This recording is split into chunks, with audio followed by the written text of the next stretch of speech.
two daughters. I have a 4-year-old and a 2-year-old, and I'm probably going to have conversations with them about information and disinformation, data permanence, privacy and security before I ever have the awkward conversation that a father never wants to have with a daughter about, just don't talk to boys. Hi, I'm Ian Bremmer, and welcome to the GZERO World Podcast. I'm host of the weekly show GZERO World on public television. In this podcast, we share extended versions of the big interviews from that show. This week, I sit down with Jared Cohen, founder of Google's tech incubator Jigsaw and a veteran foreign policy advisor. Today, we'll talk about the crossroads of technology and geopolitics, and I'll be sure to ask him what kind of cybersecurity threats we can look forward to in upcoming elections. Let's get to it.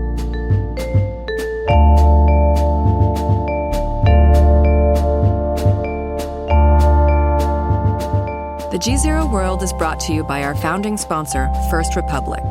First Republic, a private bank and wealth management company, places clients' needs first by providing responsive, relevant, and customized solutions. Visit firstrepublic.com to learn more.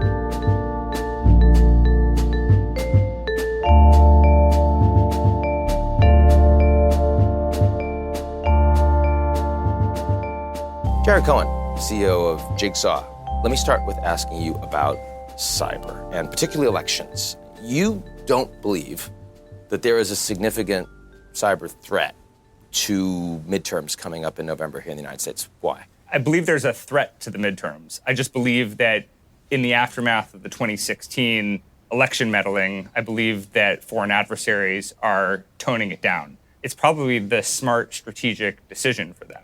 Right? If you don't do as robust a meddling in the midterm elections as you did in the 2016 elections, two things happen. One, people are less prepared next time around. Two, it's not as much part of the zeitgeist.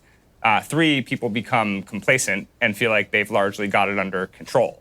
Then when it ramps up again, come the 2020 election, people are either flat-footed or they're not prepared for it. Is that a theory, or do you have some analytic data that suggests that that is really the case thus far as we're moving into the election cycle? Well, there's certainly evidence of disinformation deployments in the context of the midterms.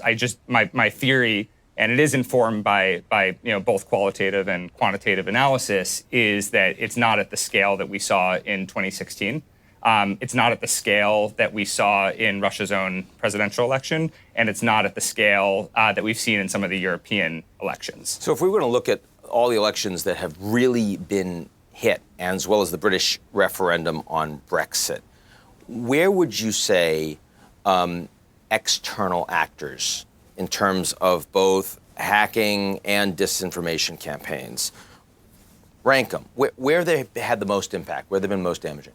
It depends how you define damage, right? So what's interesting about disinformation campaigns is it's very difficult to measure how effective they are in terms of changing people's behavior. Mm-hmm. It may be that some of the greatest impact of disinformation campaigns is the sort of the hysteria and the response that it creates. And we have to be very careful not to conflate attempts at disinformation with success of disinformation. And I think as a society, we are sort of dangerously rounding up and handing adversaries a victory that maybe they didn't achieve. They certainly have meddled, they certainly have attempted, but we have to stop just shy of being able to say in any definitive way that this is what they accomplished. They have fomented a tremendous amount of chaos in the process. They have exacerbated tensions in the process. They have disseminated secrets, by hacking people's accounts and then creating fake accounts to disseminate those secrets throughout the world. So there's real evidence of where they're playing. It's just very, very difficult to measure. So we get beyond the diagnosing, where, at least for now, the challenges seem to be pretty big. What do you think the responses should look like? If you were advising the U.S. government, the European governments right now, knowing that after this midterm, sort of not doing so much, we're going to face a lot of big challenges in other countries, other actors messing with our political legitimacy. We clearly didn't handle it well in 2016. The Brits clearly didn't handle it well with the Brexit referendum. What should we do concretely? So Ukraine is having its presidential elections in March of 2019. Europe is having its parliamentary elections in May of 2019. Obviously, the US is having its presidential elections in 2020.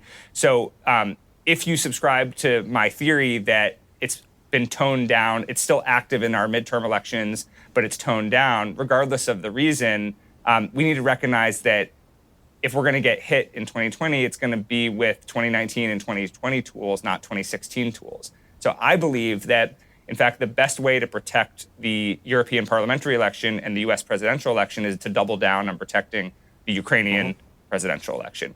One, we all want to help Ukraine protect the integrity of their process. It's the right thing to do, and it's a stated policy of most Western democracies. But two, there's nothing that the Russians, for example, would hit the Americans or the Europeans with that they wouldn't hit the Ukrainians. They wouldn't test you. It is the sort of the penultimate example, or the sort of the most active example of a target practice. So there's a bunch of tools that are already deployed to protect elections. Those can be deployed to help protect the Ukrainian elections, test the resilience. There's a huge intelligence benefit of just seeing what the latest and greatest tactics are that are being deployed in the context of Ukraine, how state actors work with disinformation entrepreneurs to do this, how they're sort of active in purchasing capabilities on the dark web. You can begin to ask questions. Will we see distortion of video in Ukraine? I don't know. Maybe yes, maybe no. Or will it still be largely around distortion of imagery? But what's interesting is you also have a very active, as I mentioned before, set of entrepreneurs and civil society in Ukraine. In New York, everyone works on fintech. In Ukraine, they all work on disinformation, counter disinformation, and that's what they're building their companies around. My guess is some of them are pretty good. And so there's an opportunity also to build not just a robust civil society, but a robust kind of tech ecosystem around fighting disinformation in the world's most active theater. So then the final question would be, okay, you've done your best to defend. These attacks are coming. After such attacks, how do you think the international community or individual governments should respond? It's going to constantly be a game of cat and mouse with various adversaries. So I think we need to find ways to continue to seek out the places that are the most active theaters. But is this like a NATO thing? Is this here's a couple of concrete examples, right? So since you mentioned NATO, what I find very interesting about NATO is it's a security architecture built around geography, which makes sense when the world was purely physical. And we're now, having these sort of, growing conversations about NATO expansion, and NATO is, become a heightened topic again for all the reasons we understand it. There should be a real conversation about whether, we should expand NATO to some of the countries that have the greatest cyber capability, but aren't, geographically located in a place that has historically made sense for NATO. Because honestly, the greatest threat to NATO countries is probably cyber, not physical. At this point, I think the physical deterrents are pretty strong. I'm not saying there's no threat, but the cyber attacks are going to happen on a daily basis, and they're going to keep pushing and pushing and pushing. I also think that there needs to be serious thinking around what a cyber attack would have to look like in terms of economic damage, potential loss of life, loss of livelihood to trigger an Article 5 response. The component of the NATO treaty that compels collective self-defense. And this gets to what I think is the greatest vulnerability geopolitically right now in terms of things that we haven't quite gotten our head around, which is there are no rules of engagement that govern how states respond to each other when attacked. There are no doctrines of proportionate response. There's no taxonomy around types of attacks or types of targets. We can't even get as simple as what are the list of targets that if attacked could lead to loss of human life. That might actually even be a conversation you could have with between frenemies. The other thing that you've spent a lot of your career on is dealing with assessing, understanding terrorism. And we're not talking as much about terrorism these days, right? I mean, we've destroyed ISIS. What do you think we're missing? We need to start thinking now about what a successor to ISIS looks like in terms of its cyber capabilities. So my view is what the sort of successor terrorist organization will do. They'll be able to do everything that ISIS did, which is, using sort of information and disinformation to recruit and to propagate, finding ways to coordinate logistics and so forth. But one of the hallmarks of how ISIS built up its capabilities was robbing banks, physically robbing banks, right? So in Mosul, for example. Yeah, in Mosul, I think Iraq, they got like $1 billion, right? I mean, almost, yeah. So I suspect that a future terrorist organization will build up their economic resilience through partnerships with various online criminal groups. It's much easier to criminally generate money on the digital front than it is by simply robbing banks. There just aren't enough banks. We'll also see a much more active use of cryptocurrency.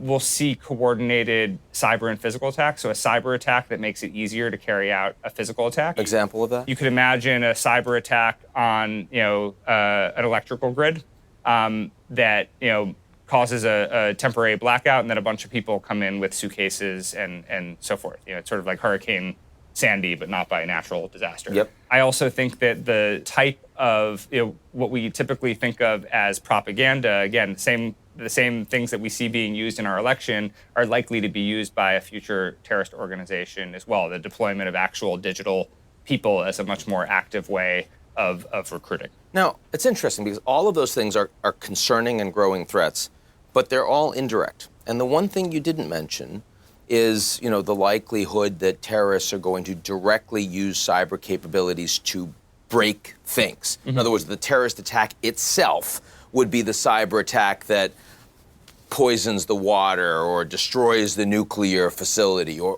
whatnot. Is that because you just don't think they are close to having that level of sophistication? So I do worry about it. Don't get me wrong.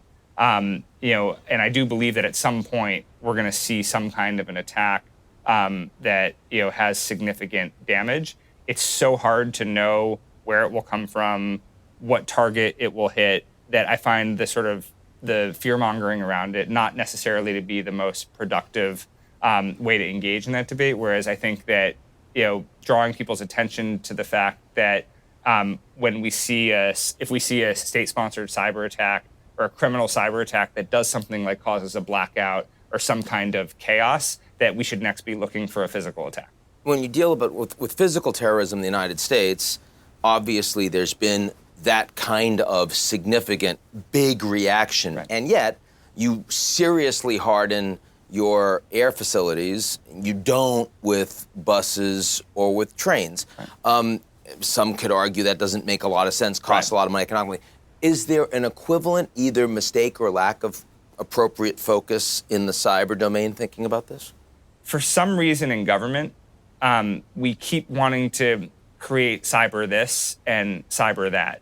The problem with that is we need to get to a point where we actually just stop talking about cyber, right? When we talk about, war, we don't have conversations about tanks, planes, and boats, and we sort of do in a nuanced way. But this is just, a theater is multidimensional. A theater of conflict is multidimensional. It's physical and it's digital. The capabilities are both physical and digital. We don't talk about our adversaries this way anymore, right? There's no such thing as a cyber terrorist. There's just terrorists, and they have physical and cyber capabilities. Same thing with criminals. So government has to find a way to figure out how to integrate cyber into everything that it does, as opposed to having these sort of orphaned apparatuses that are sort of tasked with doing cyber. How do you think the world changes most as humans become more virtual?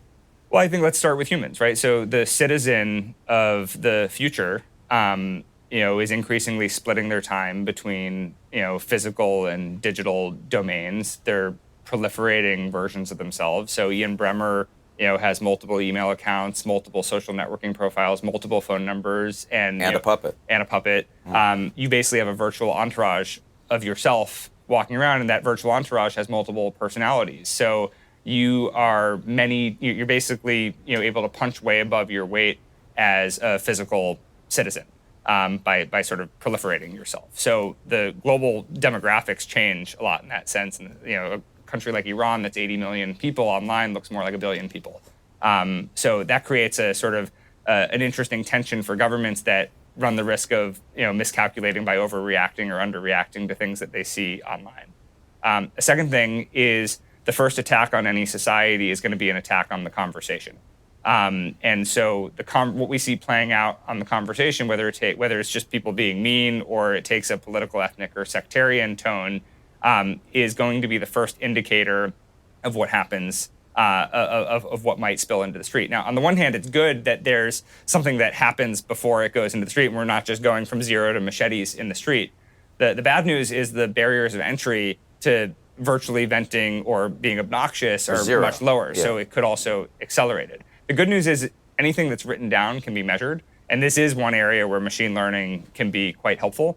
For instance, you can, right here at Jigsaw, we've trained machine learning models to measure toxicity in language on a score of 0 to 100. So we can we can feed any comments or language to these models and tell you how likely that comment is to be perceived as toxic, and return that score to whoever is moderating the platform. So there are some interesting technical things that can be done to try to restore civility to the internet. But I think the biggest thing that's gonna change is also just the mass proliferation of data.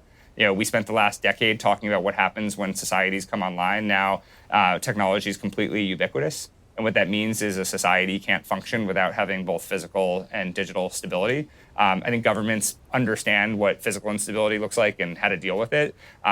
It's not fair, nor is it going to work to rely entirely on governments to deal with the digital stability problem. So Black Mirror or Ready Player One, which are we, if you had to choose, which are we more heading towards? Oh, Black Mirror really freaks me out. So just by default, I'm going to go to Ready Player One. Very good. Jared Cohen, good to talk to you. All right, thanks, Ian. That's our show this week. We'll be right back here next week with Kevin Rudd, president of the Asia Society's Policy Institute and former Prime Minister of Australia, a country you have heard about. Don't miss it. In the meantime, if you like what you've seen, check us out on GZEROmedia.com.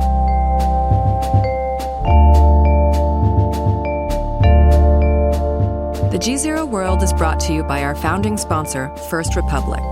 First Republic, a private bank and wealth management company, places clients' needs first by providing responsive, relevant, and customized solutions.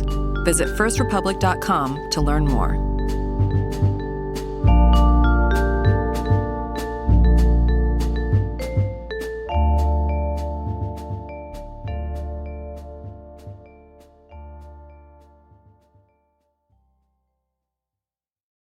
You're listening to the GZERO World with Ian Bremmer podcast, your weekly geopolitical deep dive into the world's biggest news stories, featuring in-depth conversations with global leaders and newsmakers. To get more of GZERO's insights on global politics every morning, sign up for our free newsletter, GZERO Daily, at GZEROmedia.com.